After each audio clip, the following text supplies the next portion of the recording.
Welcome to the Canarian International Meeting of Alcoholics Anonymous. My name is Mossy and I am an alcoholic. My name is Mick and I am also an alcoholic, serving as your secretary today.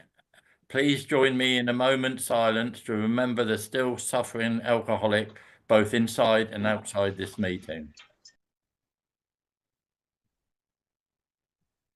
And I'll get up the preamble, and can someone unmute Patsy, please? Thank you. Thank you, everybody, for making the meeting possible. I'm Patsy, I'm an alcoholic. Alcoholics Anonymous is a fellowship of men and women who share their experience, strength, and hope with each other, that they may solve their common problem and help others to recover from alcoholism. The only requirement for membership is a desire to stop drinking. There are no dues or fees. It is not allied with any sect, denomination, politics, organisation or institution, does not wish to engage in any controversy, neither endorses nor opposes any causes. Our primary purpose is to stay sober and help other alcoholics to achieve sobriety. Thank you, Patsy. A very warm welcome goes out to any newcomers or anyone returning to Alcoholics Anonymous. The chat is now disabled until the end of the meeting, except for the meeting host. We're going to hand it over to Tommy the taxi today, who's going to speak for 45 minutes. Kathleen's our timekeeper today, and Lou J is celebrating 1 year today. And good evening, Deb and everyone else. It's great to have you all here with us today. And Tommy the taxi, where are you going? Tommy taxi, you're unmuted. Take it away there, Tommy. Yeah, thanks. Am I pronouncing your name right? Morrissey, is it? Yeah. Mossy or Morris, or I've been called worse things than that, I tell you that, Tommy. Right. Thanks for asking me to come along, and thanks to all the readers. And yeah, my name's Tommy, and I'm an alcoholic. And by the grace of God and the strength of the fellowship, I haven't required a drink today. And for that, I am very grateful. I can't see anybody. I can only see you, Morrissey. Where do I start? I don't know. My higher power's coming in now. Today is a sad day for me, so I'll dampen the meeting right away, because it's 4 years today since I lost one of my sons with this illness. 4 years today. Yeah, all the knowledge I have. I've been around here 45 years now without a drink, and it never ceases to amaze me, this illness. You know, it's a killer illness. I'm not telling you because I lost my son. I don't want any sympathy. I'm not going to run off with a drink. I'm saying it because it needs to be said. You know, that's what he does. He kills people. And it doesn't only kill you, it rips you apart as well. Plays about with you. I got sober 24th of April 1979. I came here for all the wrong reasons. I came here to get a borrow off you lot, because I was up to my eyes in debt. I was getting thrown out of my house. 4 kids, 2 lads, 2 daughters. And my wife said to me, if you don't do something about your drinking tonight, Tommy, she says, that's it. And she meant it this bloody time as well. She said, I'm going tomorrow with the kids and I ain't coming back. I've had enough of it. See, I didn't think I was an alcoholic, because I could stop drinking any time I wanted when it suited me. But I could never stay stopped. You know, I used to change. When I took one drink, I changed into another person, like a Jekyll and Hyde.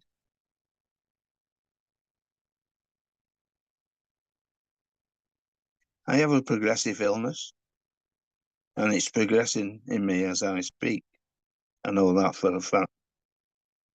I can see more of this in me now than I did when I first come around. It's not about drinking. It's about this. My problem's in me. It's in my genes, it's in my blood. It's in my family. I had to stop drinking to find out what was wrong with me. I know what's wrong with me now. I know how Tommy ticks. So I get back to my wife on that, I think it was a Friday night, 24th of April 1979. She said, if you don't ring AA up, we're going tomorrow. I said, you're joking, aren't you? I'm not one of them. I said, I'm not ringing them up. So she said, well, I'll do it. I said, do what you want. You know, like the old con trick again, you know, get it off my back. Why don't you leave me alone? You know, if everybody had left me alone and let me do what I wanted to do, everything would have been all right. I won't be here today. Probably be dead. And I tried every way to get out of it. She rung Portland Street up in Manchester. I got sober in Oldham in Manchester. I was born in Manchester. For them that don't know why they call me Tommy Taxi, because when I stopped drinking, I started driving a taxi, and we had the second names like for anonymity. We didn't use the second names. We had nicknames when I came around. I never took any other drug. I only took alcohol. There wasn't many other drugs around. You know, Purple Hearts and a bit of the other stuff. But alcohol is the biggest killer of the lot. Biggest drug of the lot. You know, it took everything from me. It nearly took my family, took my pride, my soul, took everything. And we went along to that first meeting in the cottage in Oldham, and I found out later it was his own building. We could stay and stop as long as we wanted, you know. And there must have been about 25 people there, and I got told, sit down, shut up and listen. And I thought, who are you talking to, you know? I come here for help, and you're telling me to sit down, shut up and listen. I said, that's right, Tommy. He said, if you don't want what we have, piss off back in the pub. That's the choice I had.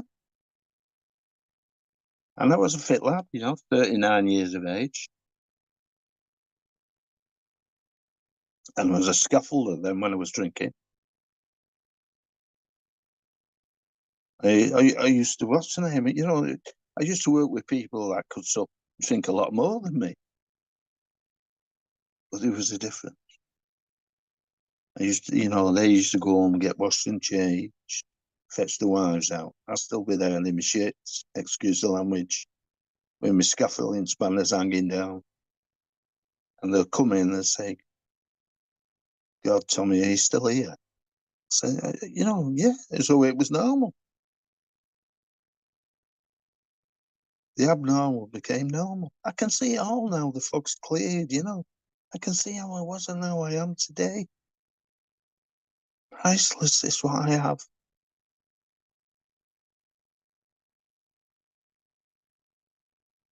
I protect it with my life. It's a bad day for me today. 4 years, I lost my son, yeah. But the worst day for me would be to take a drink. I protect this with my life. I'd even kill to keep it. I've seen what it can do. And I've seen what recovery can do. I was an agnostic when I came in, and 4.5 years before I accepted an iPhone in my life. I wouldn't accept. You know, 7 times it mentions in chapter 5. They mentioned God 7 times. And they used to read it out every night. I thought, not reading that again, are they? I didn't want to hear it. So I'd scrub the dog bit out.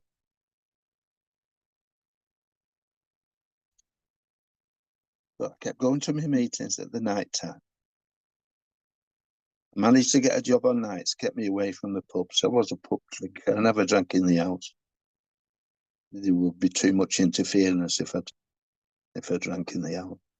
I had to create an argument to get out and not come back, perhaps for days, because I knew I wouldn't get out again.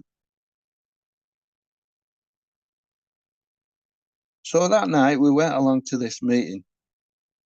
They said to her, my wife, there's a meeting at 7:30 in Oldham, Portland Street, and we went along, and there was about 25 people there. There was a girl, I can remember it like it was yesterday. And there was a girl at 21 years of age, and she was reading chapter 5 out. And then the second step came to believe that a power greater than ourselves could restore us to sanity. Boom. That went straight in. Is she saying I'm insane? We have this saying in Alcoholics Anonymous, if the cap fits, then wear it. I always emphasize that I am talking about me and my journey. Nobody else on this meeting. But if you think I'm talking about you, then I can assure you you're in the right place. I was a one-off child, always wanted my own way. Never went to school much, couldn't read or write when I came into Alcoholics Anonymous. I had this inferiority complex, still do, I still do. But I can recognise it now. I can recognise everything about Tommy. But I wasn't in control of anything when I was drinking. The alcohol was in control of me. It was running my life. What kind of life it was.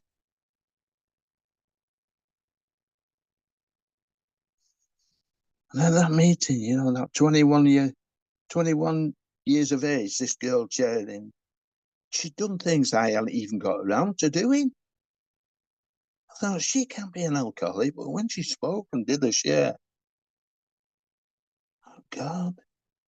And I seen sanity in people there. And when I got sober and got on this program,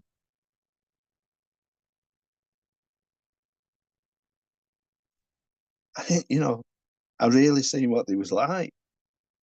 But how bad was I to see insanity in people that I didn't want to know when I got on the program? But they did me the world of good.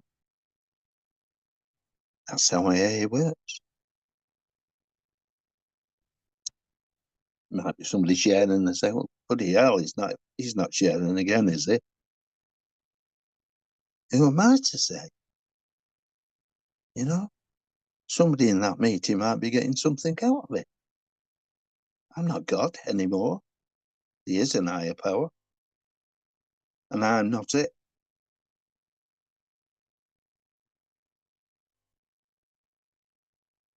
So that meeting lasted about 3-4 hours. I don't know how long it was, but I just thought, when are they going to let me out of here? I was fuming, full of resentment, especially at one particular bloke. I wanted to rip his head off.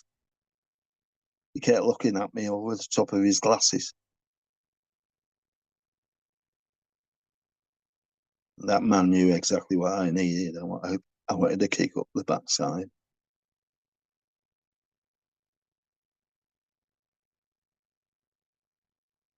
See, we're safe, aren't we, when we're in a meeting? We're safe. It's when we go out in that big world, isn't it, and trip up over the little stones, not the big ones. Somebody looks at us the wrong way.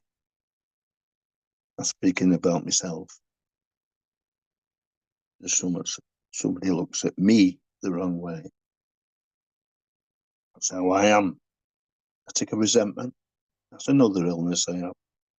Full of resentments. When Morrissey asked me to have 45 minutes, that way I said there'll be some resentment listening to me for 45 minutes. A lot of crap. So we come out of that meeting, and they wasn't as kind as they are today in the fellowship. You know, it was always tough love with me. You know, and they said, "Don't have a drink. Come back. See you tomorrow." That was it. Not, "Do you want to lift home? It's pissing down in rain." No. And no money for the taxi to get home. And we had about a mile and a half to walk. Push the wife through the door. I said, "Don't ask me to go back there again. I'm not one of them." And then I remember her exact words. She said, "You fool, Tommy. Can't you see what you're doing with your life?" And I don't know what it was, but it must have been about 2 o'clock in the morning that night. We had a coffee and another coffee. My head was full of AA. And click, just like turning the light on. I'll never ever forget the feeling I got. I got very emotional when I didn't even think of it. I just fell to my knees in front of the wife. I said, "I'm going back there tomorrow." And that was the start of my journey. So much changed, so much shifted in me.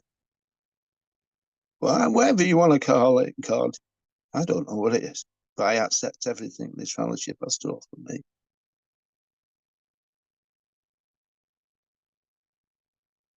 And I was buzzing. I was like a child with a new toy. I couldn't sleep that night. Tossing and turning. Couldn't wait for the doors to open, Saturday lunchtime. My hands were sweating, my pores was open, the booze was coming out of me, I'm drying out. Pub was across the road, and somebody come from Charlton to the meeting. I said, "Bloody hell, have you come all that way to here for the AA meeting?" He says, "Yeah, well, what's wrong with that?" He said, "How far would you go for a drink, Tommy?"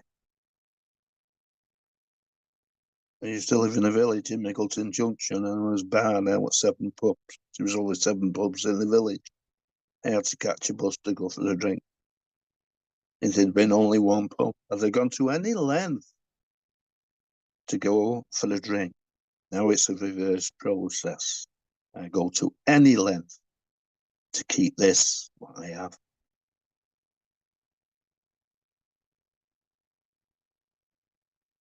I don't mean anything by this. People are making thousands, spending thousands, trying to get this. I got it by cleaning ashtrays out with a paintbrush, a packet of biscuits, and brewing a big pot of tea. And that kept me sober. And after 6 months, Francis, that man who I wanted to rip his head off, he said, "It's time you had the keys and open the Wednesday night meeting." I said, "I can't do that. I can't read or write." He said, "There's the keys. Give me £5." And he gave me this big book. I said, "What's the use of that to me, Francis? You can't read or write." Do you know there's power in that book? Even if you don't read it. I put it under my bed, and every morning I woke up, I knew that book was there, and it kept me sober for that day.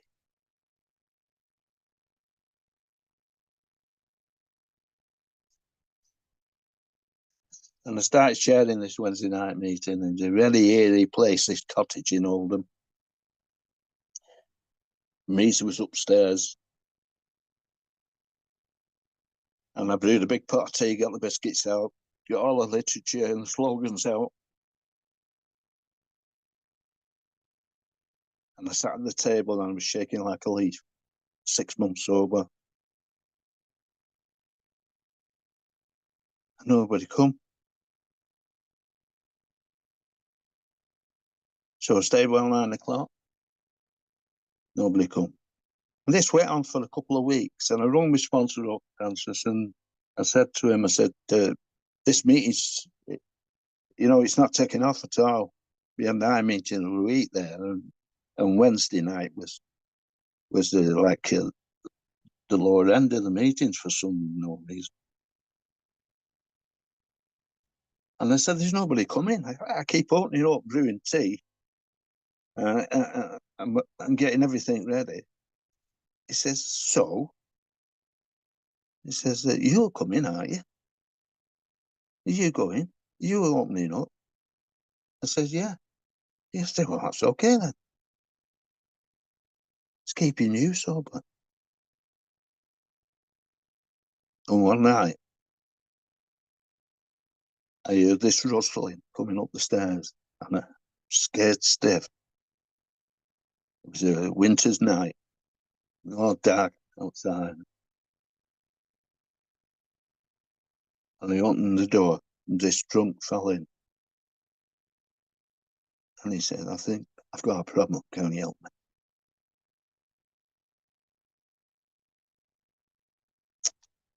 I said, come in, brew you a cup of coffee. Isn't that what it's all about, this? Passing this message to all these people who are suffering throughout the world with this problem.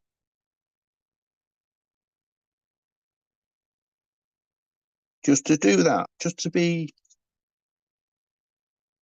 a small part of this wonderful fellowship. I've never lost the passion in 45 years.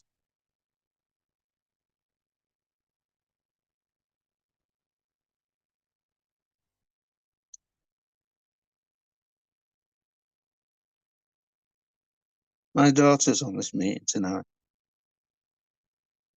I think she's 19 months sober. My youngest lad is over 2 years sober now. Our Keith died 4 years ago of this illness. Yeah, I remind you, he had a choice. He came to AA, did 90 days. Somebody upset him with the yellow card, and that gave him a good reason to go back drinking. Because I believe, if I went back drinking, it's because I want to. It's not because of him or her or this or that. It's because I want a bloody drink. That's for me. Because I used to drink for all the wrong reasons, didn't I? I used to drink raining. It was a nice day today. I'd owe money, I'll pinch money. I used to walk from Middleton Junction to Newton Heath and take my mother's pension off her to get in the pub. And I used to feel like crap when I'd done it. But I would go in the suburban in Newton Heath right away after seeing my mother and took a pension. And I justify it in my mind. This is what an type of alcoholic I am. I justified it in my mind. I thought, well, she can't spend it in there. I'll give it about one day. And soon as I took that first drink with her money, everything was all right again. It didn't matter. The insanity things I've done in the past, I carry a lot of baggage. You won't believe, made mistakes in sobriety. Of course I have. I'm human, but I haven't had a drink. I've grown. With every failure I've done, I've grown. And with every positive decision, I've grown. And I'm growing now. There's no graduation out of this, what I've got. It's a life thing. I believe I was born with it. I believe I passed it on to my children. It's in my genes, it's in my blood. It's in my DNA. I know that. That's the type of alcoholic I am. But I had to smash that first step. That first step has got to be shattered. Not one leg in, one leg out. I had to smash it. And today I still fight it. When I tell you about losing my son, it's not because I'm feeling sorry or anything. He's not suffering anymore. He's with me and my daughter on this meeting tonight. I know he is. Strange how things happen in sobriety, isn't it? Or is it a coincidence? I lost my son 4 years ago. My daughter's only 19 months over since he died. And my son's just over 2 years since he died. Is somebody telling me something? Think. That's the key word in this fellowship. Everything is done for a reason as far as I'm concerned. Life on life's terms can be cruel at times.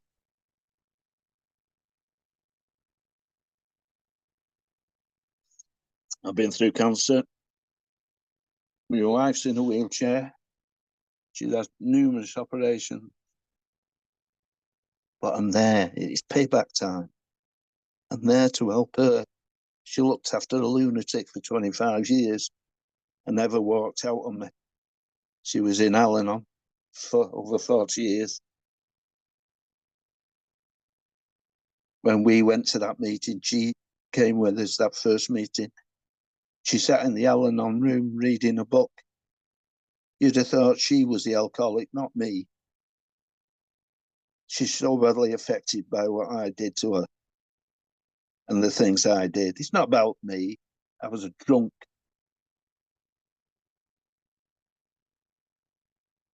But now it's payback time. I can help people. I am responsible to carry this message to the suffering alcoholic, wherever it may be. People keep coming back. And you tell me it doesn't work. So I no need to go out there. It gets worse.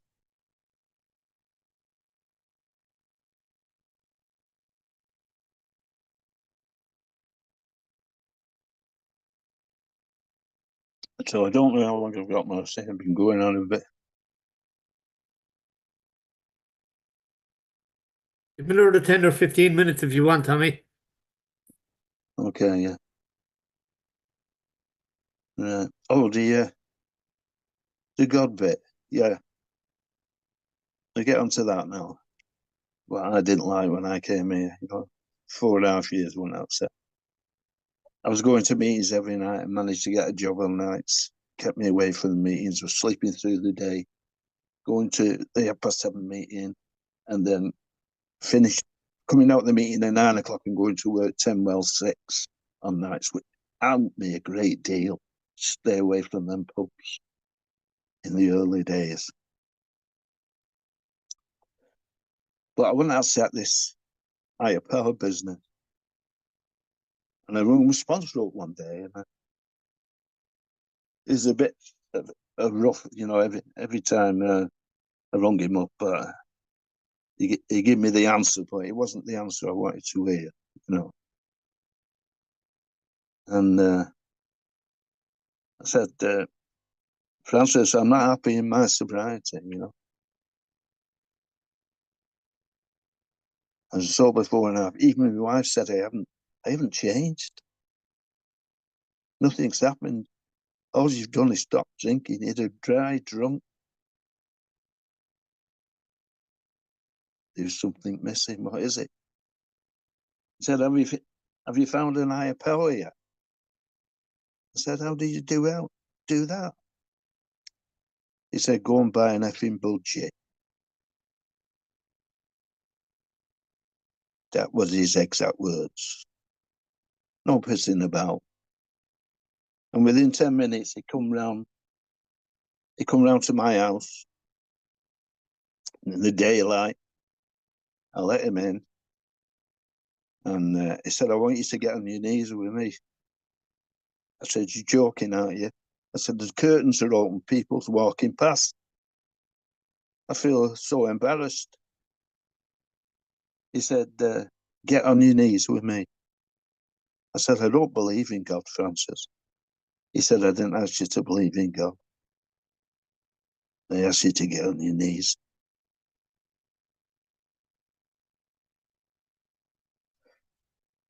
And things started to change in my life that I couldn't explain. And it wasn't coincidence. Even today, things change. How did that happen? I don't even question it.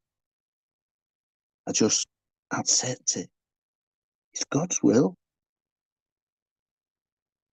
I'm not in charge of anything. I have got something special. And I want to keep it. Every time I go on a meeting, it's like a jigsaw. I find another little piece,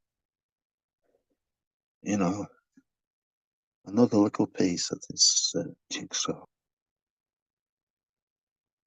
Over 30 years ago, in sobriety, me and my wife came practicing Catholics. Would you believe, from what I was to what I am today, I'll never be a saint.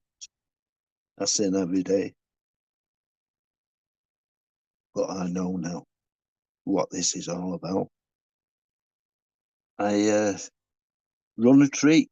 I run a retreat for Catholic alcoholics for over 30 years, all over the country, in Scotland, all over Derbyshire.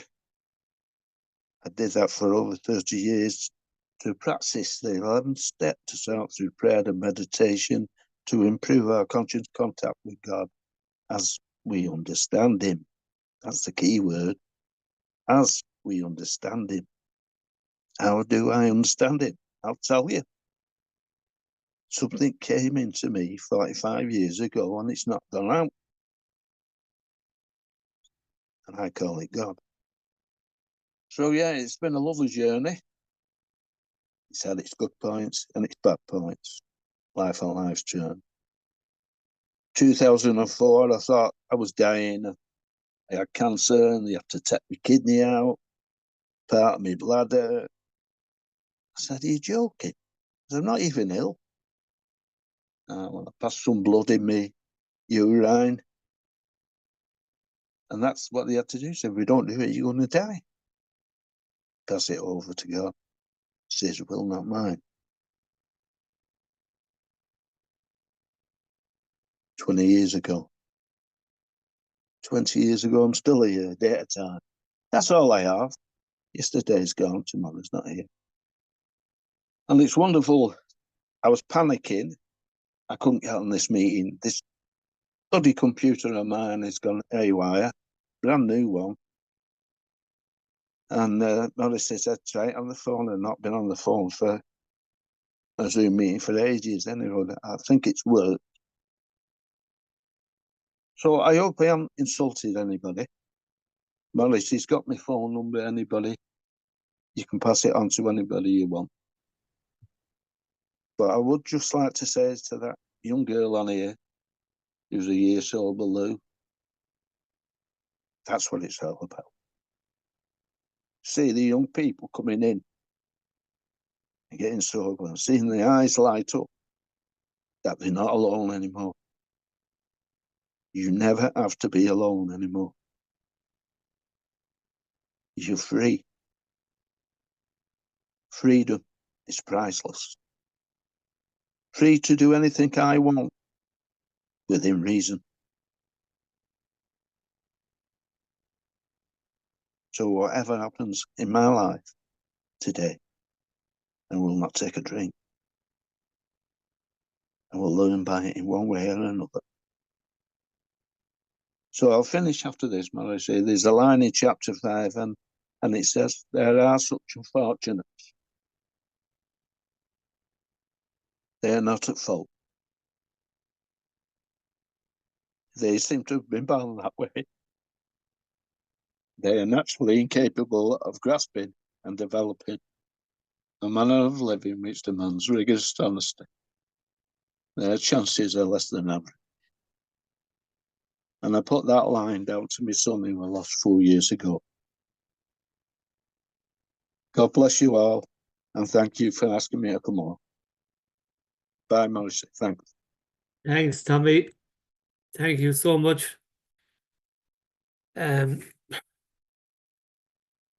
was a very emotional chair.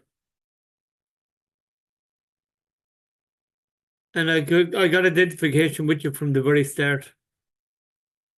Guy walked up to me at one of my first meetings that I wanted to be at. This is when I got sober this time. And he said, Mossy, you need to sit down, shut up and fucking listen. You have nothing to add to any meeting that I go to. If I want to listen to someone like you, I'll go down to the Harbour Bar. The same guy a few weeks later threw the big book at me. He said, if you want to get sober, this is how you do it. If you don't know, Mossy, he said, take your misery and fuck off out of here. I didn't like the way he spoke to me. I didn't like his tone. But I didn't leave his house that night either. I knew there was something about this guy. And I made the mistake of asking the Yank one night. I said, where do you find true sobriety? Under the ashtrays, he said, Mossy. And in Osnum House, there was about 70 chairs. There was an ashtray in between every second one. So I had to start cleaning the ashtrays, and I had no paintbrush for doing it either, Tommy. But I was promised a life beyond my wildest dreams if I done what I was told. And congratulations to your daughter there. I think it's Jo, is it? And my daughter is sitting here as well. And she's 302 days sober. So I love what sobriety can do for a family. I love recovery. And I love this crew that we're kind of stuck with since COVID. I just love being sober. And Tommy, if ever I can be of any service to you, you know, whether online or physically, I end up going up spending a lot of time over in the UK, carrying Mick the Ferret there. So I better let him say something. My back is broken carrying him, honest to God, the last few years. But Mick celebrated 49 years sobriety on Stephen's or Christmas Eve. So there you go, Mick. Happy birthday again to you. Thank you, Mossy. I don't mind you carrying me because it keeps me coming back to meetings, you know. And Tommy, you don't know how much I identified with your story, with everything you said, you know. And I agree with you. The worst thing ever I can do is take a drink, you know. I've had the deaths. I've had a brother who was in this fellowship for a year sober, and he said, AA is not for me. And he went out drinking again and died, you know. And his message to me is, don't leave the meetings, Mick, you know. And that's what I do. My sobriety, as you said, comes before anything and everything, you know.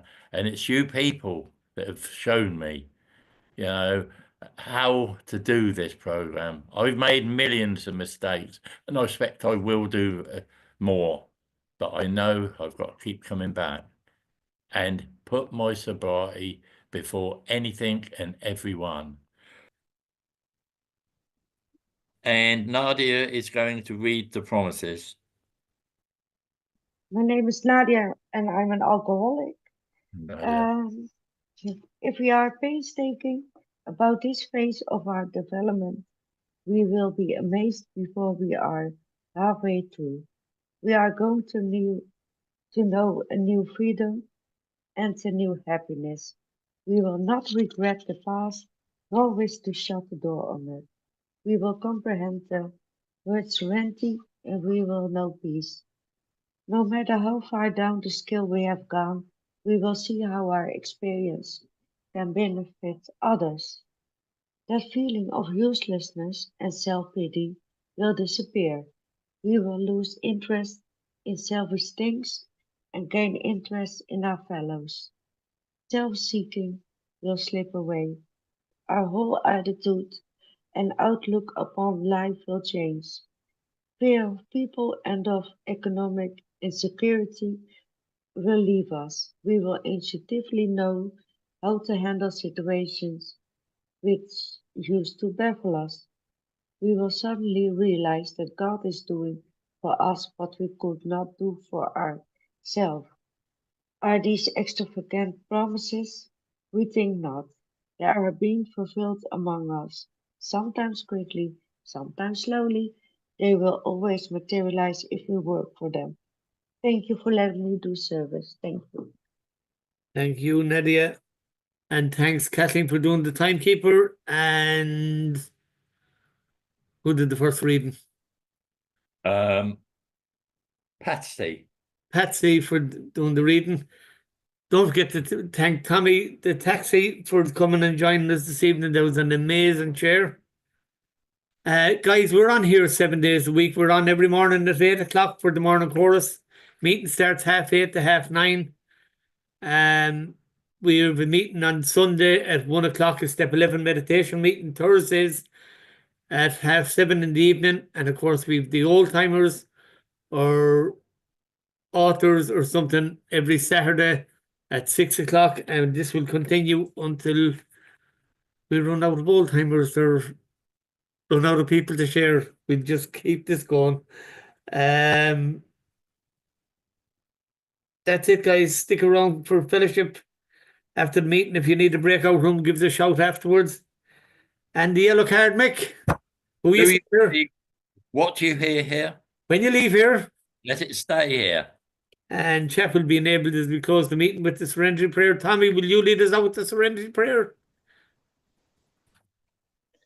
Yeah, thanks, Massive. Thanks for all the feedback. And great meeting. Thank you for asking me to come along. Thank you. If you'd like to join me in the wee version of the Serenity Prayer, using God as you understand Him, or God. God, grant us Serenity. Things I cannot change, Everything I cannot things change. we can, Things I can. and the wisdom. Wisdom can know the difference. and the wisdom I to know will the be Coming done. back, difference. it works if you work it, it Thank won't if you. you don't. Thank you. Yeah. Thank you so much, Tommy. Thank you, everyone. God bless. Have a good evening. Thank you. Bye. Thank you. Bye. Well done. Thank you. Beautiful meeting. Thank you, Bye everyone. bye. Everyone, Great love you meeting. well. Great meeting. Love you, Leah. Thank you.